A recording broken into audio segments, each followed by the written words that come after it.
Live, late breaking. WESH 2 News Sunrise starts now.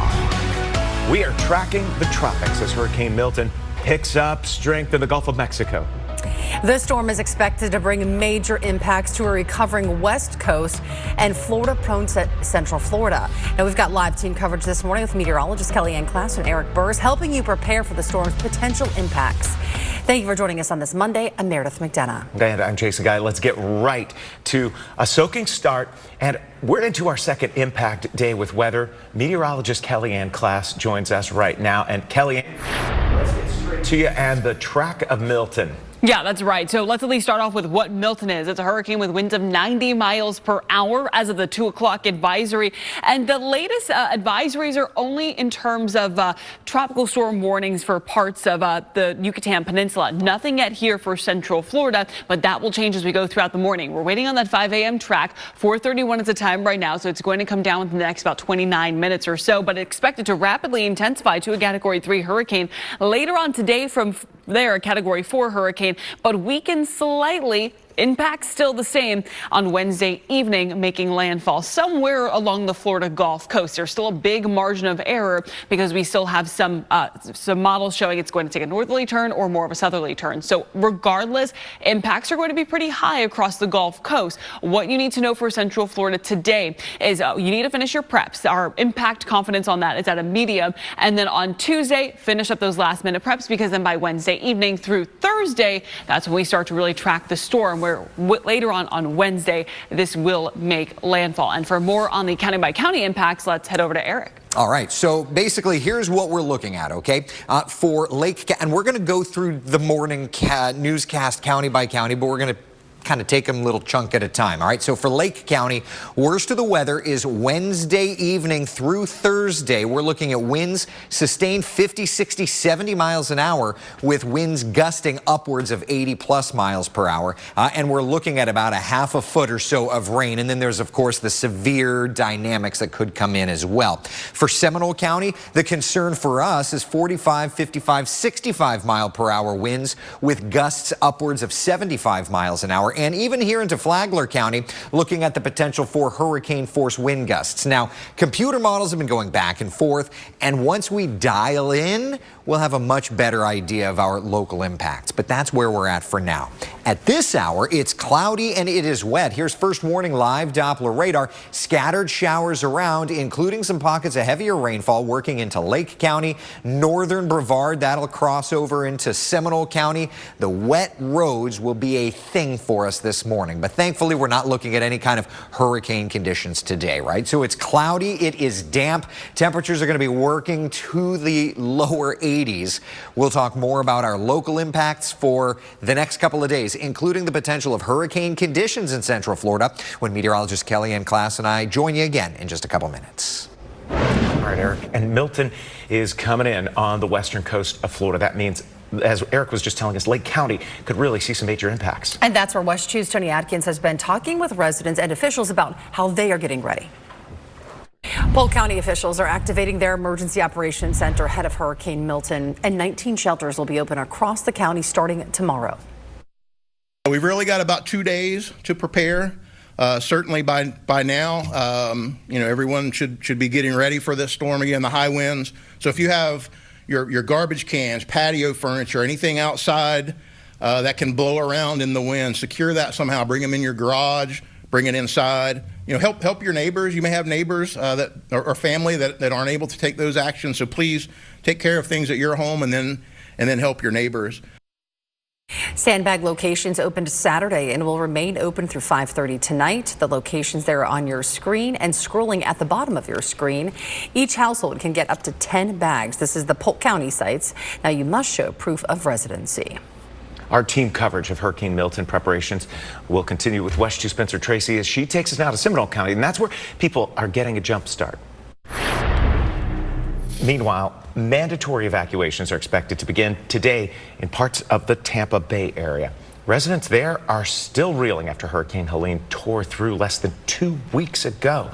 The aftermath is still visible. As you see in this video, neighborhoods and communities have furniture, mattresses, other household items piled up there on streets. Crews are working to clear as much debris as possible before the arrival of Milton. And communities across our state are being urged to get ready for a potential Category 3 hurricane. It's all just days after Hurricane Helene made landfall, leaving thousands without power. Lee Waldman has the warning from state officials. And now is the time to prepare as Hurricane Milton draws closer. We have a full hurricane guide up right now on WESH.com and on our app. We also have school closures, hurricane shelters, and sandbag locations. Cleaning up from one devastating storm while bracing for the impact of another. And that's the reality for people living along the Gulf Coast. How you can help those recovering from Helene next. Plus, this week marks 1 year from the October 7th attack. I'm Jackie DeFusco in Washington with how the presidential race here in the U.S. could potentially shape the path forward for the Israel-Hamas war. We are staying on top of Hurricane Milton as it moves closer to Florida. The 5 a.m. advisory could come out at any moment now. We will be checking in with our team of first warning meteorologists in just a few moments. Today marks 1 year since the October 7th attack when Hamas militants triggered the ongoing war in Gaza. Since then, the death toll from Israel's retaliation has surpassed 41,000 people. That's according to Palestinian officials. now as tensions continue to escalate, the U.S. presidential election could shape the path forward. Washington correspondent Jackie DeFusco joins us with a look at where the candidates stand. Closer to home, a slow recovery continues in Asheville, North Carolina, more than a week after Hurricane Helene. FEMA officials, along with search and rescue dogs, surveyed the city's River Arts district yesterday. The National Guard told NBC News they're flying their units, FEMA, and other first responders every day as they look to provide aid to those in need in these mountains of western North Carolina. Here at home in Pinellas County, cleanup efforts continue after Helene battered the Gulf Coast. Residents and crews are still throwing away damaged appliances and debris, all while filling up sandbags in preparation for Hurricane Milton. Duke Energy reports just over 1,000 customers in that area are still without power. You can help people impacted by Hurricane Helene. We have a page on our website, WESH.com, where you can donate to the American Red Cross. Airport officials say they're closely monitoring Hurricane Milton. You are looking live right now toward Orlando International Airport this morning, where the storm's expected to have some impacts for travel in and out of our state. Our airport is warning passengers to check with their airlines directly for updates on any specific flights. We're going to let you know if Orlando International Airport or any of the other local airports decide to suspend operations. Now, despite wet weather, SpaceX is planning to move forward today with a Falcon 9 rocket launch. SpaceX is set to send up the Hera mission, which will study the impact of NASA's Double Asteroid Redirection Test, or DART mission, that launched back in November of 2021. Liftoff is set for this morning at 10:52 from Cape Canaveral Space Force Station. The Falcon 9 rocket is grounded right now, but the FAA has approved today's launch. The FAA grounded that rocket for the third time in 3 months after a mishap during the Crew 9 launch 2 weeks ago. On the return deorbit burn, SpaceX said an unknown issue caused the upper stage to land off course. And at 4:46 now, first warning weather. Both meteorologists Kellyanne Klass and Eric Burris here now. Guys, you know, I know we're going to be spending a lot of time together the next few days, and I love that we're no hype, but just wanted everyone to get the facts and know, and give you plenty of time to get prepared in your home and your family's prepared. Well, that's just the thing. Today is absolutely the time to get prepared, and you could finish up those last minute things tomorrow, because then by Wednesday and Thursday, this is when the storm's really going to be impactful. Right. So we've got work and school today. So it's not like the storm is coming tonight or tomorrow. So we can do work, we can do school, and then after school and work, let's just make sure to get all of our ducks in a row. Yeah, and with every latest advisory, we're going to, keep the latest, but it does look like this is gradually beginning to strengthen, and it's going to undergo that rapid intensification process throughout the day today. No 5 a.m. advisory yet. I do imagine at that 5 a.m. advisory, we may start to get some sort of advisories for the state, not necessarily for Central Florida, but maybe for the state.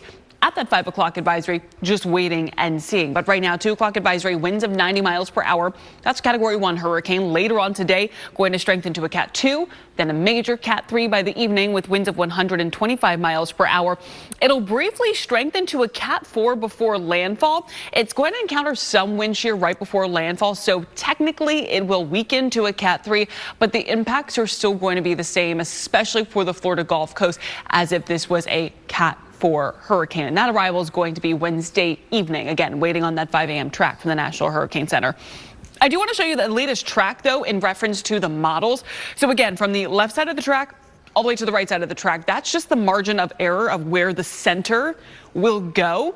And in terms of the models, a lot of the models are now beginning to trend a little bit more through central Florida and up towards the north, which would mean higher impacts for our northern locations. And then in Orlando, obviously, if it would go right through the area, then we would be looking at more stronger wind gusts. But in terms of the last 5 tracks, the yellow and oranges are more of the current tracks from the National Hurricane Center. Those are favoring a cut through Polk County, Osceola County, and into Brevard County, whereas the older tracks are favoring more towards Orlando and the metro. So just know that there are going to be some shifts in the forecast, but regardless of those shifts, we're still looking at very high impacts for the Tampa area, where some of those power outages can even stretch into parts of Sumter, Lake County, and Polk County. And we're looking at likely power outages for the rest of the central Florida area. So when does the worst of the weather arrive? Well, for Tampa and areas in Polk County, it's going to be Wednesday afternoon, with a majority of central Florida by Wednesday early evening. And then from Seminole County, Eastern Orange County, and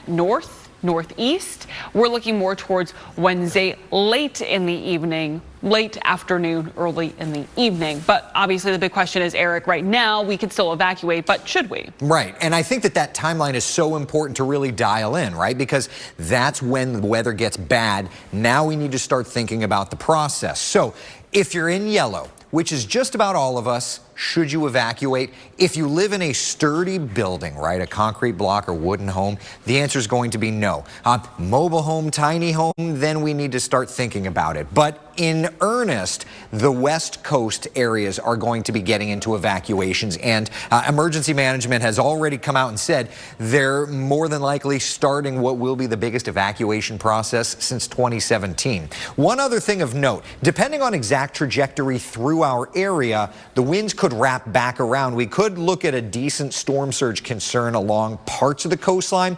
So at this moment, folks right along the East Coast, there's a possibility we may get into that, but that's a little further down the line. So let's talk about some of these county by county forecasts. Marion County, worst of the weather is going to be late Wednesday through Thursday, at least first part of the day Thursday. 50, 60, 70 mile per hour winds with gusts over 80 miles an hour. And we'll fine tune this the further in we go. Orange County, the metro Orlando area, winds sustained 45 to 65 with gusts into hurricane force, okay? And even Volusia County, have to look for that backside surge concern beachside, but max gusts, we are looking at 75 plus miles an hour. Speaking of Volusia County, at least it's quiet here this morning. We do have some showers south of you. Daytona Beach is quiet, but down around Oak Hill, Edgewater, we're watching a little bit of rain. Bus stop forecast includes showers morning, noon, and night. So umbrellas are not a bad idea. Remember, if you've been watching us for the last couple of days, we've been talking about like 2 pieces of energy. The first piece of energy is sitting off of our southwest coast, and it's obviously already bringing in all of this rain.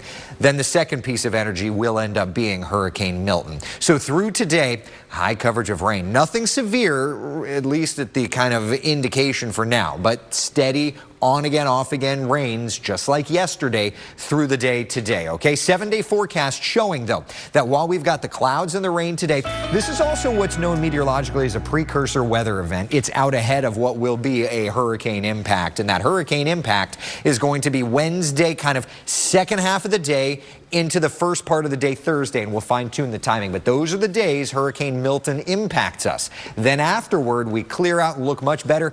Morning lows in the 60s Friday, Saturday, Sunday. Daytime highs in the lower 80s. So we've got a real big speed bump, my friends, but there is good news. Looks like fall, at least a taste of it, comes right afterward. All right. As of right now, all of Central Florida's theme parks and amusement parks remain open. This includes Universal Orlando, Walt Disney World, and SeaWorld. Theme parks say that they are monitoring the storm and will continue operating under normal hours. We'll let you know if any of that changes. A rainy forecast could be the perfect reason to stay indoors, maybe catch up on some movies. Yeah, we're going to tell you which new box office breakouts may be worth the watch. Closed captioning brought to you by National Floors Direct. Right now, we're tracking Milton. WESH 2 first warning weather. Monitoring every threat. Warning you first when conditions change. For the latest on Milton, stay with WESH 2. Download the WESH 2 app to get updates now. every day at 4. WESH 2 News is in your community, covering the stories for Central Florida. Nancy Alvarez, Jesse Pagan, and First Warning meteorologist Cam Tran. WESH 2 News at 4. Local, live, late breaking. We are closely watching Hurricane Milton as the storm grows in the Gulf of Mexico. Our team of First Warning meteorologists will have an update at the top of the hour. When a weekend features one big new movie, it's usually not a matter of whether it'll top the box office, but just how much money it'll make. That was certainly the case this weekend. Beetlejuice fell one spot to third place, scaring up $10.3 million, more for a domestic total of $265.5 million. The Wild Robot lost the top spot, but stayed strong in second with another $18.7 million. The Joker sequel easily debuted at #1, but the supervillain sequel opened with just $40 million less than half of the 2019 original debut. Hurricane Milton is coming just off the heels of Helene. Most of Florida is under a state of emergency ahead of landfall later on this week. The warnings from state leaders and evacuations underway as Florida braces for back-to-back storms. Plus, our First Warning weather team will have a breakdown of the latest model ones as we get new data here at 5. Stay with us.